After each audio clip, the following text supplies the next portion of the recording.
Morning, everybody. Welcome to the Biophilic Alternative. My name is Majabella, and I am your Sunday host. Today, I wanted to talk a little bit about a phrase that I ran across, and pardon me because I'll be reading some of it because I want to get the information correct. And this phrase I came about. It was actually the title of an article, and it was "The way we do anything is the way we do everything." The article was written by Tamara Star, but this is an actual phrase that she had run across and she'd heard many times, but she didn't truly get it at first. When I ran across this phrase, cut me a little off guard for a second because of the way it was worded, and then I was like, well, I hadn't quite heard it put that way before, but it made a lot of sense to me. It gave me a reason to stop and ponder what she was getting at and what the phrase was truly meaning. But I began to realize that it was really very accurate. Tamara said it was to recognize that she had issues in a particular area of work. She likened it to she was an Aries, and that when put under a deadline, she could rush and get everything done, and she functioned and worked very well under that deadline. But when she wasn't under deadline, she procrastinated. And in that procrastination is what affected the run episode when she was put under a deadline. I can relate to that, and I think a lot of us can, that once we are given a deadline and we have a time frame, we can function and get everything done. And we think we're doing it very well. The problem is we're not setting a lot of our own personal time frames to get things done, so that there is never a moment that we have to rush to get these deadlines accomplished. Now, that's in general, that's not in very specifics, because sometimes people throw things on you and give you a short deadline that has nothing to do with your procrastination.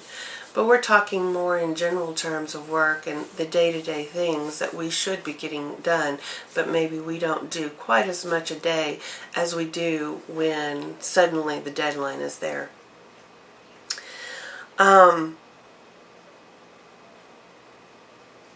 We think that we have functioned very well, and as she put it, that she felt like she was the champion. She accomplished her goal. She did everything that she set out to do, and she was always going to come out on top.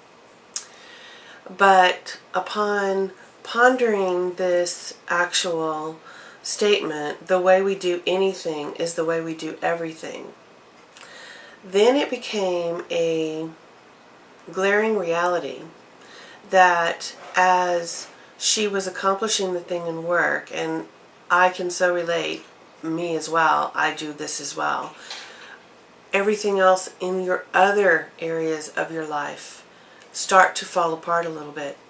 You suddenly don't have as much time that you need for your loved ones. You don't have, your car gets cluttered, your house goes a little unattended. And I'm not saying that that makes you like a sloppy housekeeper, but when you are in such a rush and you're pouring so much time and effort into one area of focus, a lot of times the other areas get behind.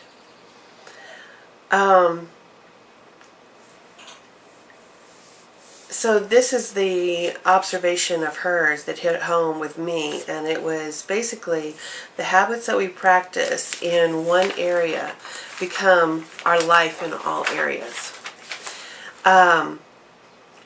the way we operate on a daily basis is how we operate in our whole life.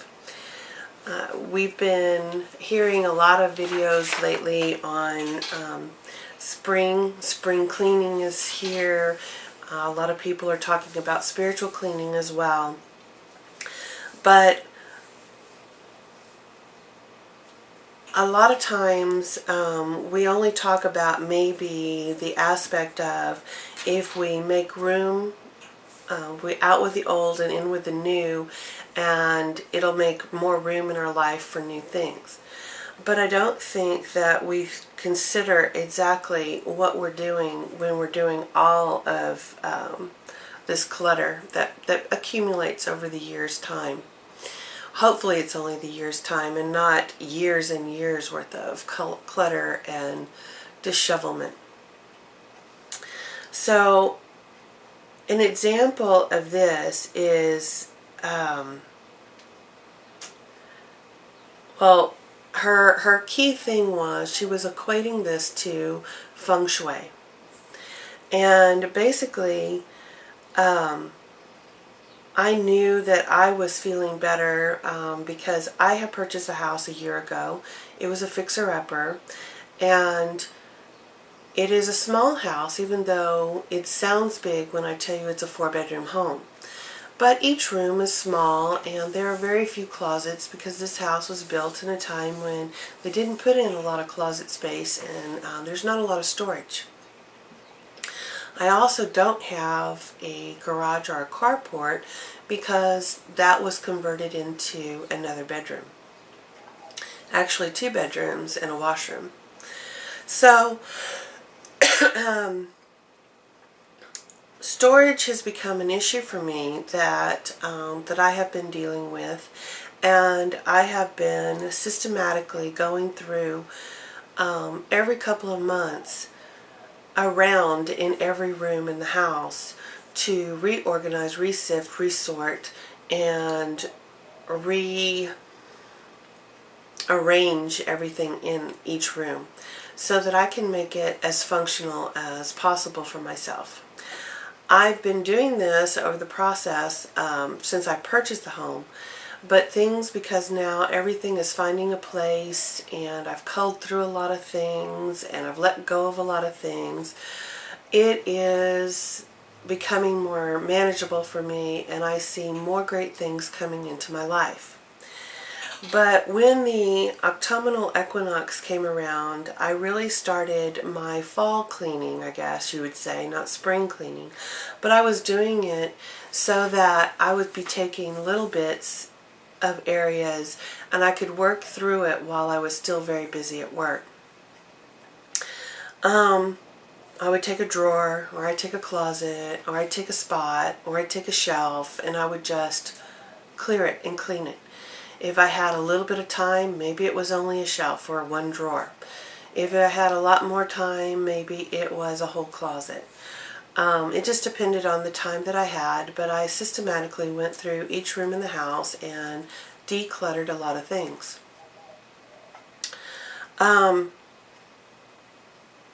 But I still have some clutter. I still have some drawers. I still have some issues.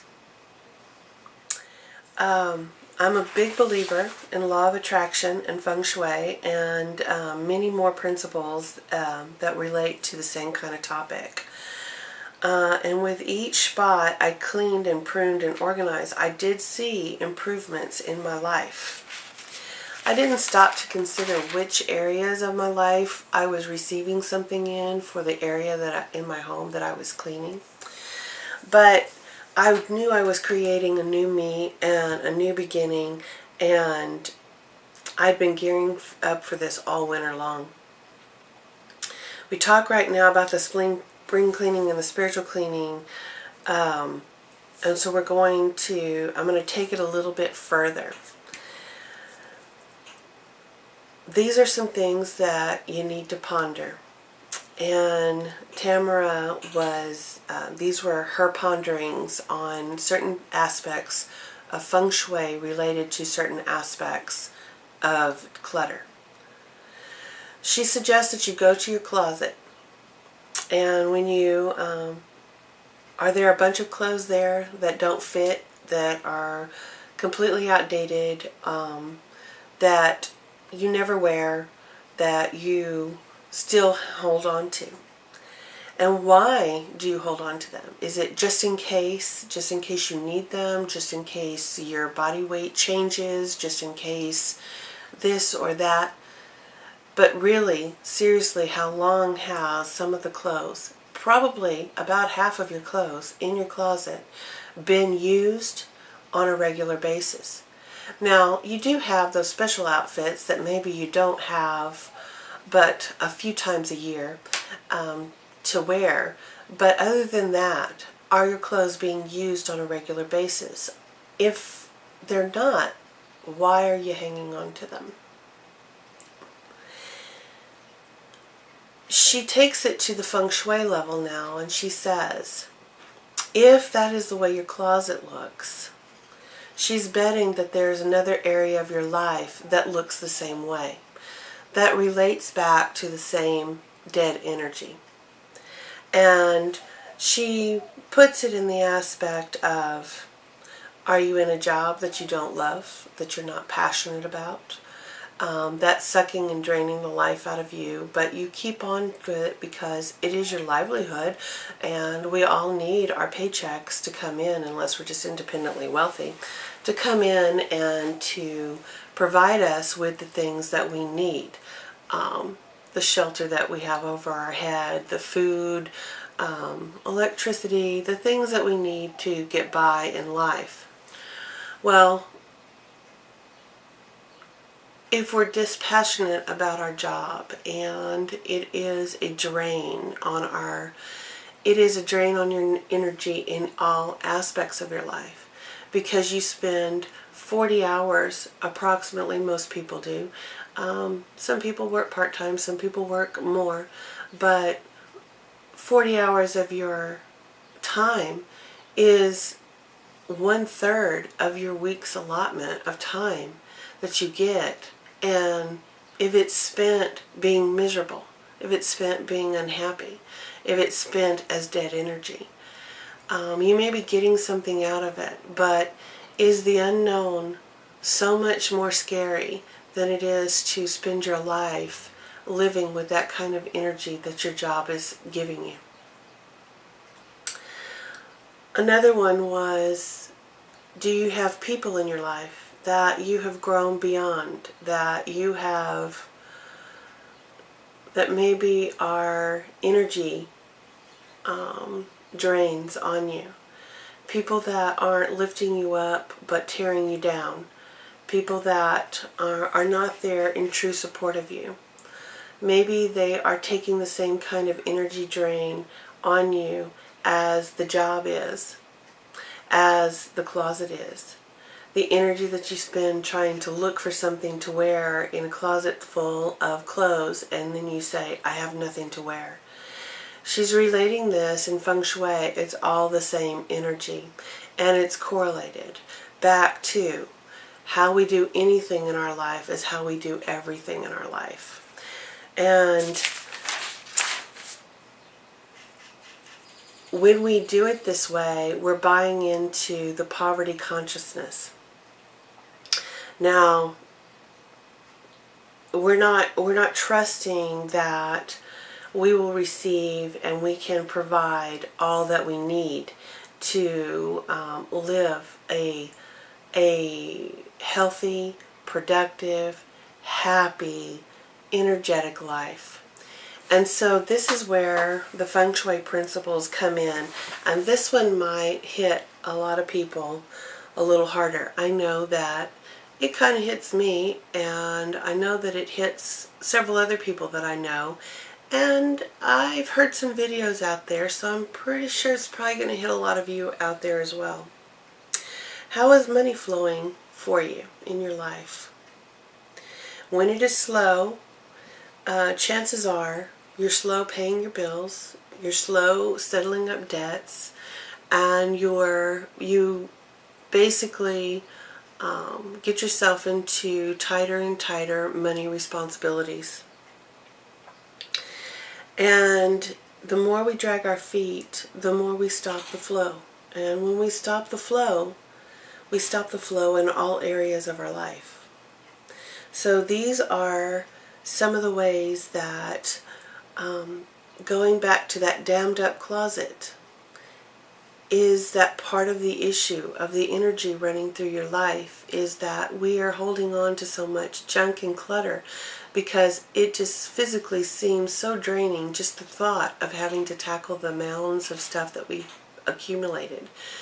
Or maybe we don't feel like we're ready to let go of anything. But in the letting go, we are saying to the universe that we trust it and that we know that everything that we need will come to us in good time. It helps. This is feng shui, but it can also help in our magical lives as well too. And another aspect was to go to your car and to look around in it. Is it full of mail and trash and stuff like that that you haven't attended to, that you haven't taken the 5 minutes when you're filling up your car with gas to throw away some of the trash? Or has it just accumulated and you're driving around with all this dead energy with you, dragging you down and taking away more of your energy? From the time you open your door and you see it and you just want to cringe, that is another natural energy drain, and that is the reason for feng shui. These are how the principles work, that the more that we do these things and take care of them in a timely manner, the more we have energy to tackle everything else. But we also expend less energy doing our regular tasks throughout the day and the week. And so everything runs smoother, and when everything runs smoother, there's less energy drain. Now, Tamara suggests for spring cleaning, she suggests that you do this one exercise. And she wants you to gather up all your cleaning supplies for the bathroom, the toilet. Just the toilet bowl itself, just the toilet area itself. She wants you to get a towel because you're going to be there for a while. And she wants you to get your old toothbrush, anything that you need to clean this toilet. She also wants you to set a timer for 30 minutes when you start. And she wants 30 minutes devoted to the cleaning of this toilet. And it's from top to bottom. It's from the rim, underneath the rim. It's from behind the toilet itself, all around the nooks and crannies, the bolts, everything, the bolts that get all that nasty, ugly stuff from it, everything. And you scrub that toilet like you're going to be made to eat out of it or off of it. And you work on it for 30 minutes. It can also be like a meditative 30 minutes.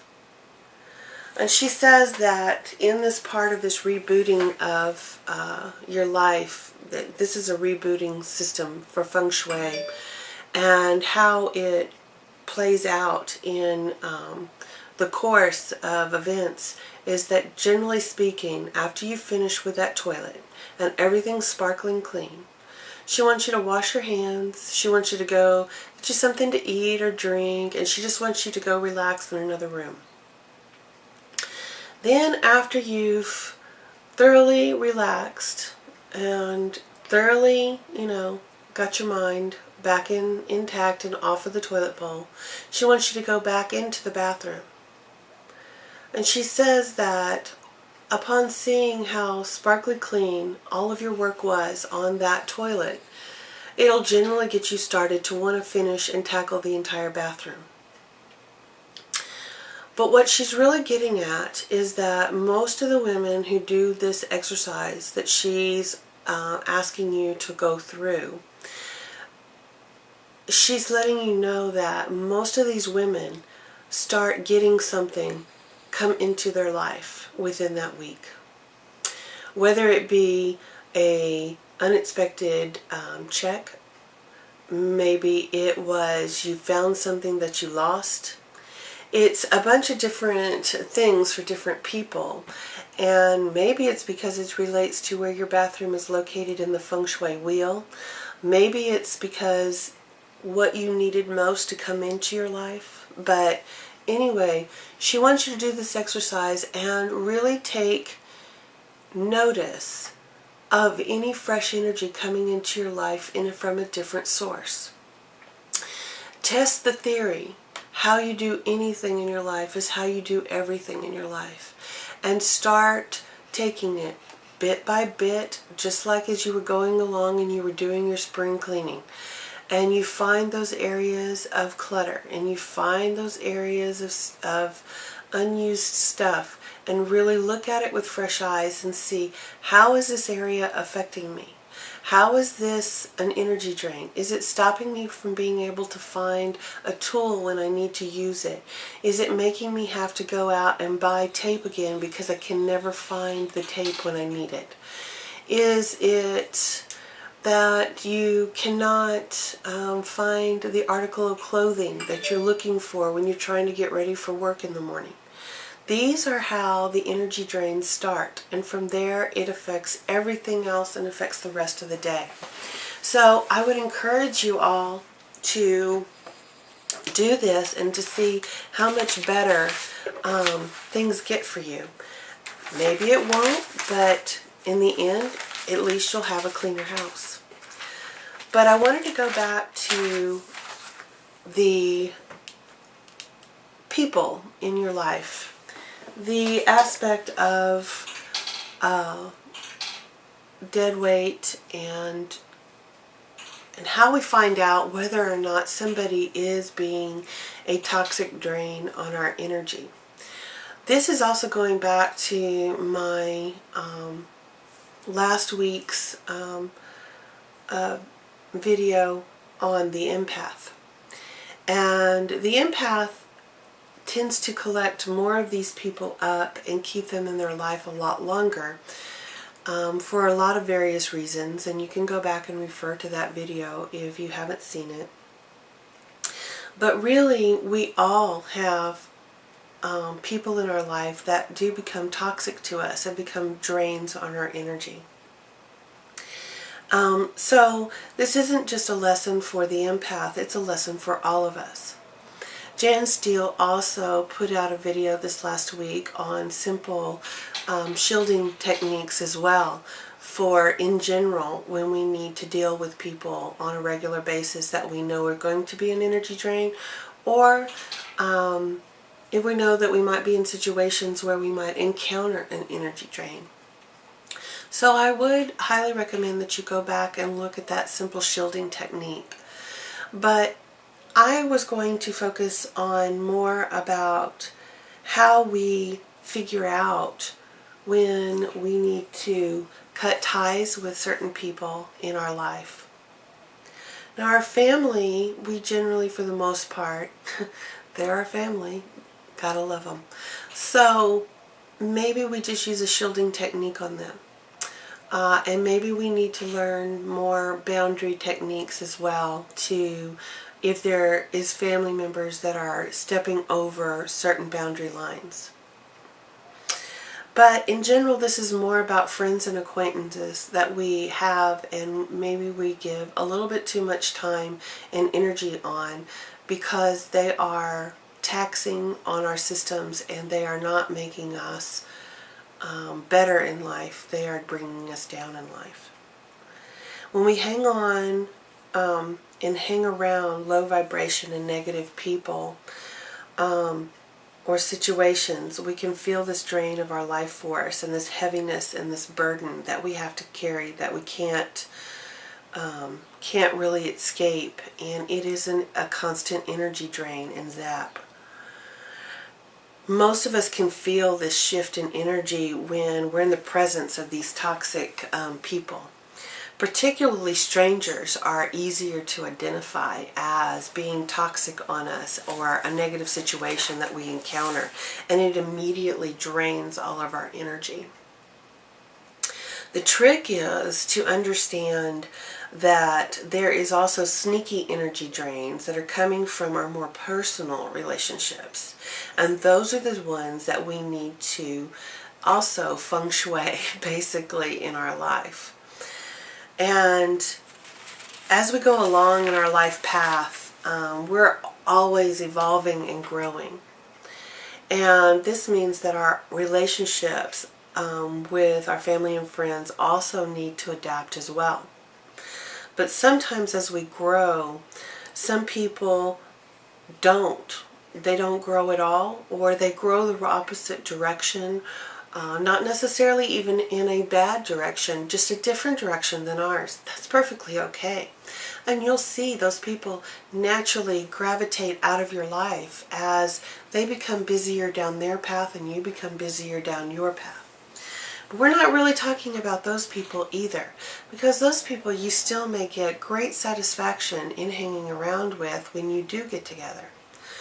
But we're talking about the ones that always want to go down the negative road. Everything that they do is basically in a more negative frame. We're not talking about here, and don't get me wrong, this isn't about the friend who has encountered a problem, is going through a situation, and you need to be there to help lift them up. We're not talking about a temporary situation where they're having to work through, and maybe that temporary situation is a year or more. That's not what we're talking about here. We're not talking about like if someone lost a person in their life and they are having grief over that. Or we're not talking about like when somebody is going through a divorce and they need you to help them through it and bring them up and support them. We're not talking about those type of situations with people. We're talking about the people that there is never a happy moment. They can never find anything positive.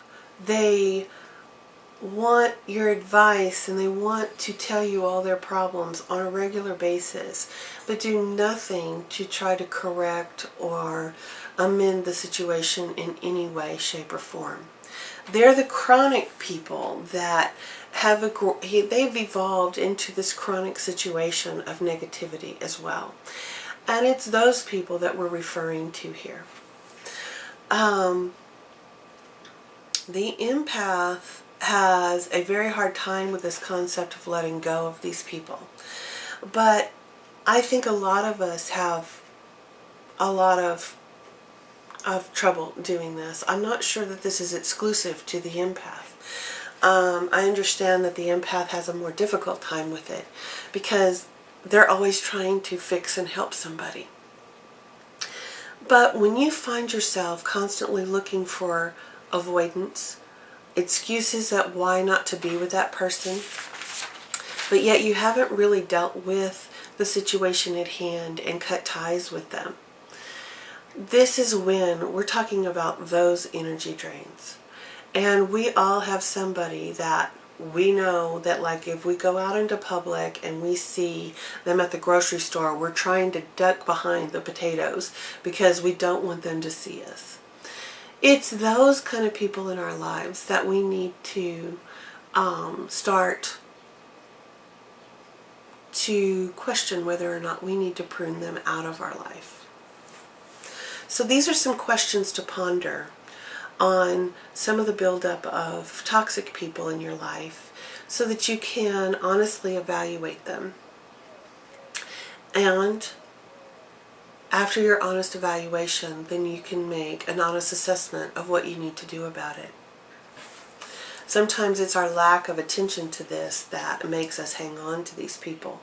But once we focus, sometimes the solution comes to itself when we are pondering these. So these are 6 questions to ask yourself on any given relationship that seems to be becoming a chronic drain on your energy. Are you always exhausted after spending time with them? That's a key indication of an energy drain. Are you unable to fit a word in edgewise? So is the flow of communication not give and take, not to and fro, not in balance? Do they let you be able to complain about your things in your life that you need to vent? Or are they only the ones that get to do the venting because they do so much of it, you forget about your problems because all you've been done is inundated with their problems? Speaking of time, are the people respecting yours? Are you respecting your time? Are you allowing them way too much of your time and energy? Do they take up far more in your day than you have been able to allot? Are they taking up more time than the other people in your life that you love and make you happy to be around? How are you feeling? Your biggest tool in your bag is your body, and how it is responding, and how it is responding even to the very sound of their name coming around. Your body will start to show you the signs that this person is a negative drain on you. Are you caught up in the gossip trap with these people? That can be a drain in a whole nother way when all they want to do is talk about other people.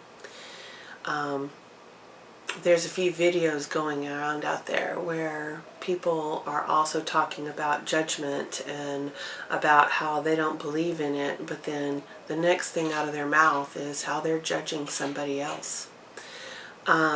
It's pretty ironic, but it's one of those things that it's an insidious trap that we have. And we need to steer clear of that kind of episodes in our life, because we'll fall down that slippery slope with them. Do you withhold positive news from them so they won't be jealous? Because that'll just set them off on another tangent, so that your joy in your life becomes a more negative in their life. And so you can only tell them about negative things in your life, that it's because that's the only way for them to be semblance of happy, or as happy as they can get. These are some of the questions that you need to assess with our most personal relationships with people, because these energy drains are, they affect, again, everything. The way we do anything in life is the way we do everything in life. And that goes for them too. This is the way they're doing everything in life. If they have an excuse for why they can't change any one aspect of their life, if you've given them opportunity and advice on how to change, and yet they still don't, but still want your advice, but yet don't really want to listen to you, just really want to vent and talk at you, these are when we need to start doing a lot of different spring cleaning. And sometimes the areas that we need to spring clean are the people that we hang with. Do they serve us well for where we are on our path today?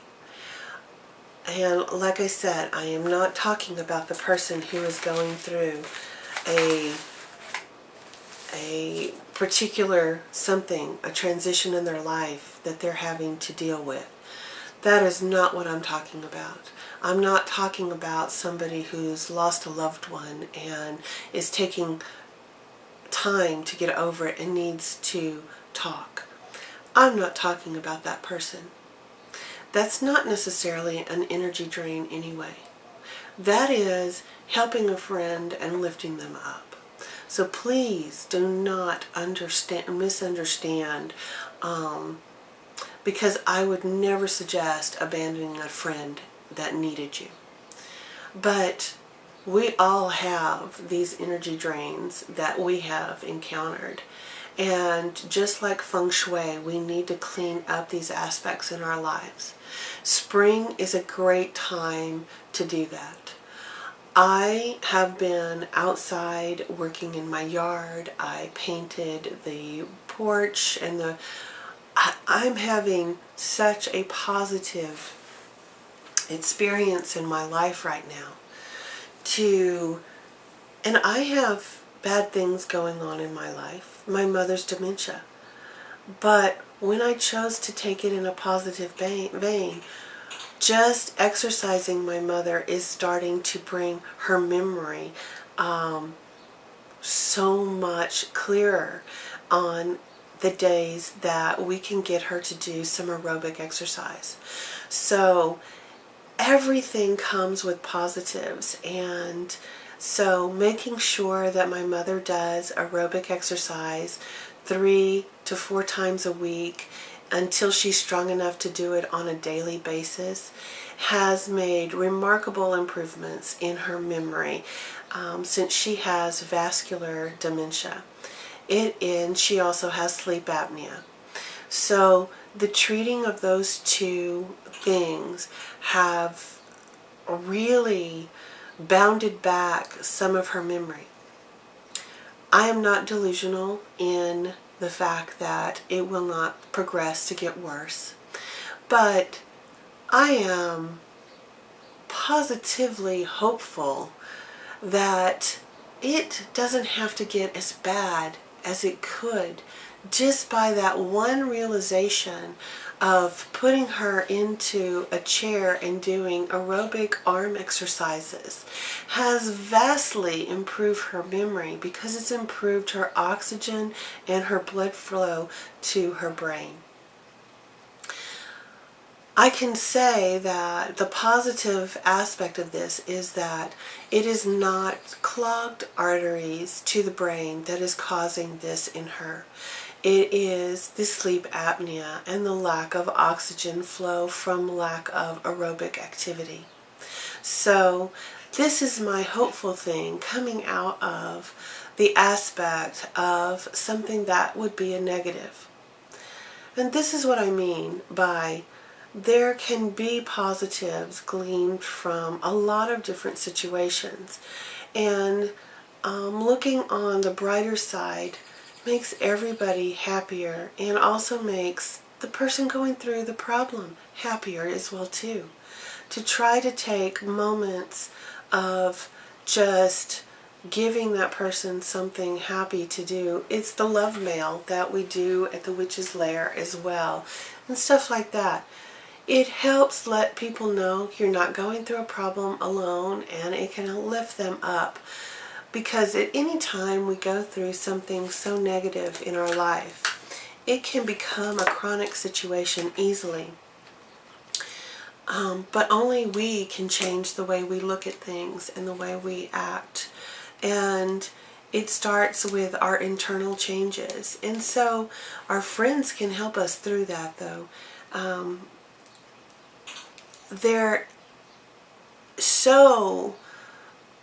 There's no way to measure the value of a great friend who can make you laugh when you don't want to.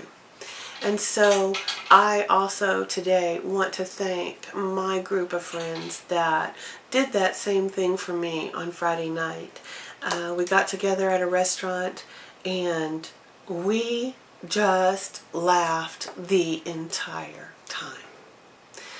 They are a lifting up of spirit, and I want to thank my core friendships, and we have vowed to do this on a more regular basis as well, just for the laugh, just for the good time, just for the enjoyment and sheer pleasure of being around and being together at a table over food. It was fantastic.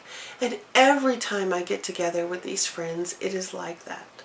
They also happen to be my group of magic friends that we get together with as well. And maybe that's why we're on the same page of working towards what we want versus talking all the time about what we don't want. All you get when you do that and dwell on what you don't want is more of what you don't want. But when you focus on what you do want, the things that you don't want kind of just fall away. And the more appreciation that you can have for all the things you do want, the more that you seem to get and more that you seem to attract. So that's all I need to basically talk about today on the biophilic alternative. If you have other experiences or maybe other examples of how feng shui works in your life, please share them. I love the aspects of feng shui, but I'm not a feng shui expert by any means.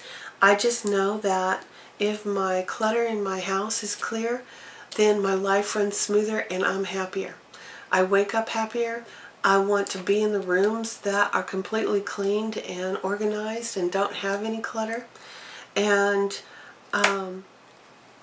if somebody out there would like to do VRs on how they use feng shui as well in aspects of their life to bring back positive energy flow, I would love to hear it, because that is where I am in my life and in my new home.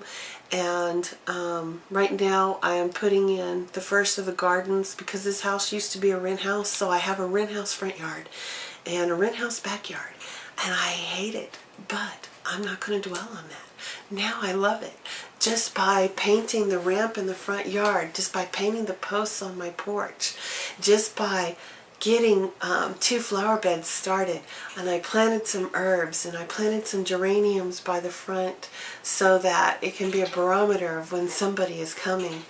I'm going to get my rosemary plants hopefully today if the nursery has them, because I don't want to start them from seed. I actually want to start the plants so that it's by my front walkway, so that people will remember to come back when they leave and to remember where home is when I go away. And so rosemary for remembrance, always by your garden gate, and geraniums to always let you know when there's somebody coming. And I've planted my herbs, and I am still in the process of collecting those herbs and planting them. On the side of my house, it's very shady, and I'm making my sort of a woodland garden there. I planted a fern and some corbels, and also I'm going to really set my fairy garden there.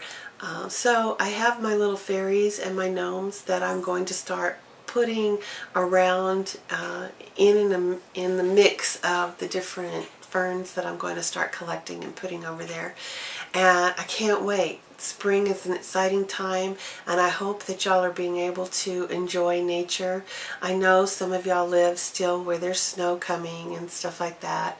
And I feel for you, because I've had cabin fever for so long trying to get out, just waiting for the rains to subside some so where I could really work in the yard. And y'all have a wonderful and blessed Sunday, and I'll talk to you again next week. Thanks. Bye.